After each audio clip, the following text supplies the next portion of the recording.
Welcome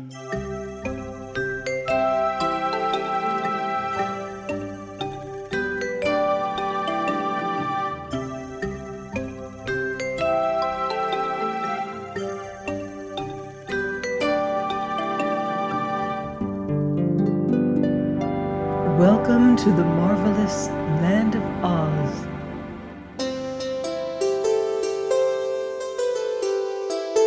I'm Mardell, reading The Road to Oz by L. Frank BAum. Chapter 3.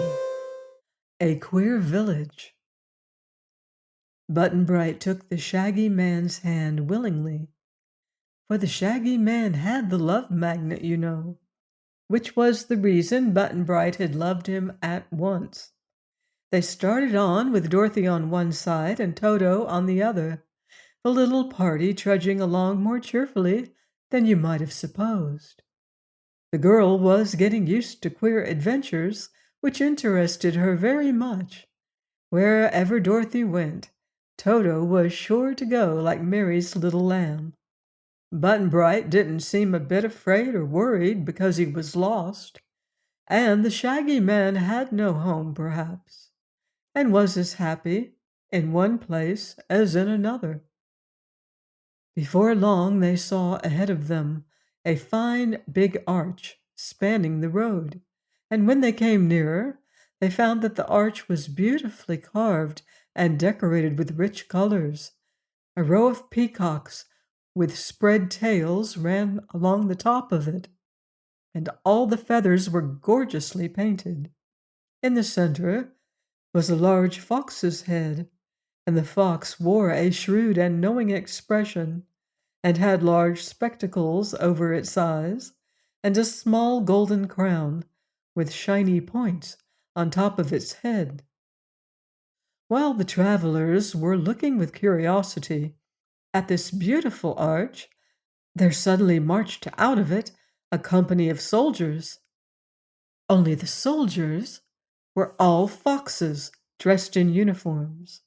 They wore green jackets and yellow pantaloons, and their little round caps and their high boots were a bright red color. Also, there was a big red bow tied about the middle of each long bushy tail. Each soldier was armed with a wooden sword having an edge of sharp teeth set in a row, and the sight of these teeth at first caused Dorothy to shudder. A captain marched in front of the company of fox soldiers, his uniform embroidered with gold braid to make it handsomer than the others. Almost before our friends had realized it, the soldiers had surrounded them on all sides, and the captain was calling out in a harsh voice, "Surrender! You are our prisoners!" "What's a prisoner?" asked Button-Bright. "A prisoner is a captive," replied the fox captain, strutting up and down with much dignity. "What's captive?" asked Button-Bright. "You're one," said the captain. That made the Shaggy Man laugh. "Good afternoon, Captain," he said, bowing politely to all the foxes and very low to their commander. "I trust you are all in good health and that your families are all well." The fox captain looked at the Shaggy Man, and his sharp features grew pleasant and smiling. "We're pretty well, thank you, Shaggy Man," said he, and Dorothy knew that the love magnet was working, and that all the foxes now loved the Shaggy Man because of it. But Toto didn't know this, for he began barking angrily and tried to bite the captain's hairy leg, where it showed between his red boots and his yellow pantaloons. "Stop, Toto!" cried the little girl, seizing the dog in her arms. "These are our friends." "Why, so we are," remarked the captain in tones of astonishment. "I thought at first we were enemies, but it seems you are friends instead. You must come with me to see King Dox." "Who's he?" asked Button-Bright with earnest eyes. King Dox of Foxville, the great and wise sovereign who rules over our community. What's sovereign? And what's community? Inquired Button-Bright. Don't ask so many questions, little boy.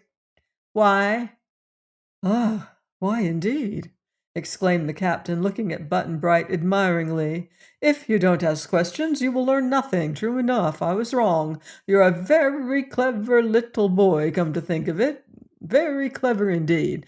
But now, friends, please come with me, for it is my duty to escort you at once to the royal palace. The soldiers marched back through the arch again, and with them marched the Shaggy Man, Dorothy, Toto, and Button-Bright. Once through the opening, they found a fine big city spread out before them. All of the houses were of carved marble in beautiful colors. The decorations were mostly birds and other fowl, such as peacocks, pheasants, turkeys, prairie chickens, ducks, and geese. Over each doorway was carved a head, representing the fox who lived in that house, this effect being quite pretty and unusual. As our friends marched along, some of the foxes came out on the porches and balconies to get a view of the strangers. These foxes were all handsomely dressed, the girl foxes and women foxes wearing gowns of feathers woven together effectively and colored in bright hues, which Dorothy thought were quite artistic and decidedly attractive. Button-Bright stared until his eyes were big and round, and he would have stumbled and fallen more than once had not the Shaggy Man grasped his hand tightly.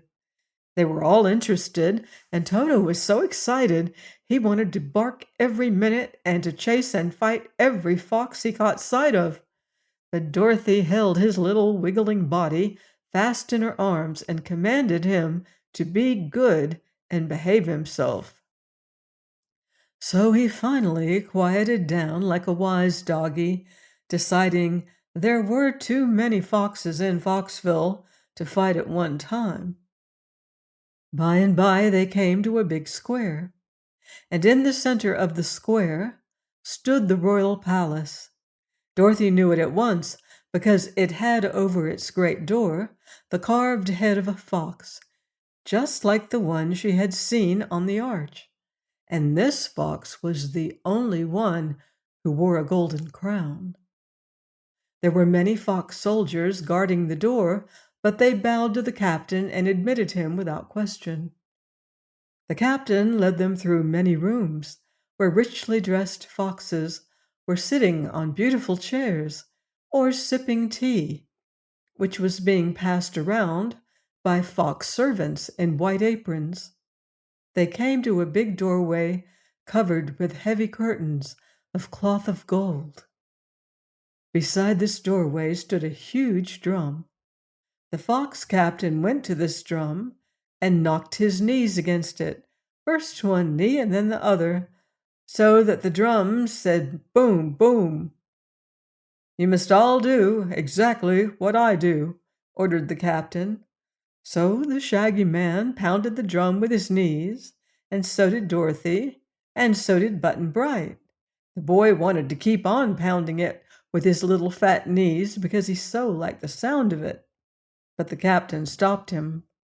Toto couldn't pound the drum with his knees, and he didn't know enough to wag his tail against it, so Dorothy pounded the drum for him, and that made him bark, and when the little dog barked, the fox captain scowled. The golden curtains drew back far enough to make an opening through which marched the captain with the others. The broad, long room they entered was decorated in gold, with stained glass windows of splendid colors. In the center of the room, upon a richly carved golden throne, sat the Fox King, surrounded by a group of other foxes, all of whom wore great spectacles over their eyes, making them look solemn and important. Dorothy knew the king at once because she had seen his head carved on the arch and over the doorway of the palace. Having met with several other kings in her travels, she knew what to do, and at once made a low bow before the throne. The Shaggy Man bowed too, and Button Bright bobbed his head and said, "Hello." "Most wise and noble potentate of Foxville," said the captain, addressing the king in a pompous voice, "I humbly beg to report that I found these strangers on the road leading to your foxy majesty's dominions, and have therefore brought them before you, as is my duty." So, said the king, looking at them keenly, "what brought you here, strangers?" "Our legs, may it please your royal hairiness," replied the Shaggy Man. "What is your business here?" was the next question. "To get away as soon as possible," said the Shaggy Man. The king didn't know about the magnet, of course, but it made him love the Shaggy Man at once. "Do just as you please about going away," he said, "but I'd like to show you the sights of my city and to entertain your party while you are here. We feel highly honored to have little Dorothy with us, I assure you, and we appreciate her kindness in making us a visit, for whatever country Dorothy visits is sure to become famous." This speech greatly surprised the little girl, who asked, "How did your Majesty know my name?" "Why, everybody knows you, my dear," said the Fox King. "Don't you realize that? You are quite an important personage, since Princess Ozma of Oz made you her friend." "Do you know Ozma?" she added, wondering. "I regret to say that I do not," he answered sadly, "but I hope to meet her soon. You know the Princess Ozma is to celebrate her birthday on the 21st of this month." "Is she?" said Dorothy. "I didn't know that." "Yes, it is to be the most brilliant royal ceremony ever held in any city in Fairyland, and I hope you will try to get me an invitation."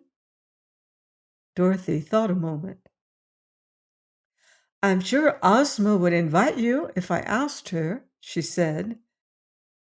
"But how could you get to the Land of Oz and the Emerald City? It's a good way from Kansas."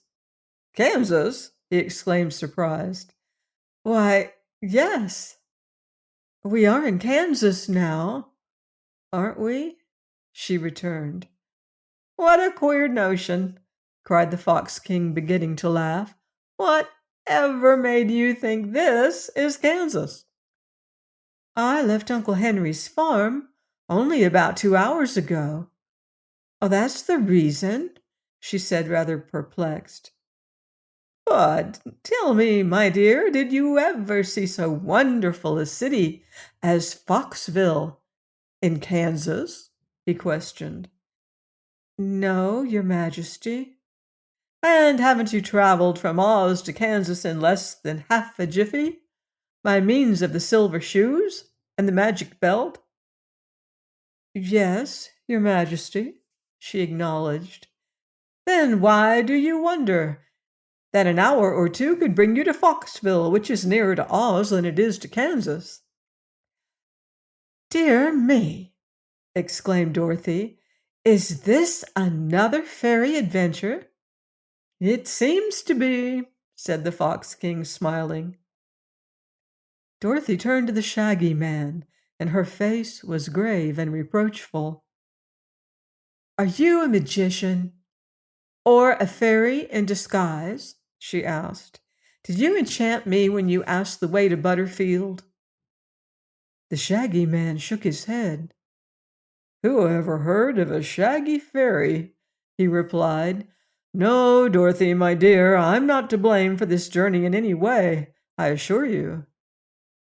There's been something strange about me ever since I owned the Love Magnet, but I don't know what it is any more than you do." I didn't try to get you away from home at all. If you want to find your way back to the farm, I'll go with you willingly and do my best to help you." "Never mind," said the little girl thoughtfully. "There isn't so much to see in Kansas as there is here, and I guess Aunt Em won't be very much worried. That is, if I don't stay away too long." "That's right," declared the Fox King, nodding approval. "Be contented with your lot, whatever it happens to be, if you are wise. Which reminds me that you have a new companion on this adventure. He looks very clever and bright." "He is," said Dorothy, and the Shaggy Man added, "That's his name, your royal foxiness, Button Bright." Please join me next time for more magical adventure here on the marvelous Land of Oz. Goodbye for now. See you in Oz.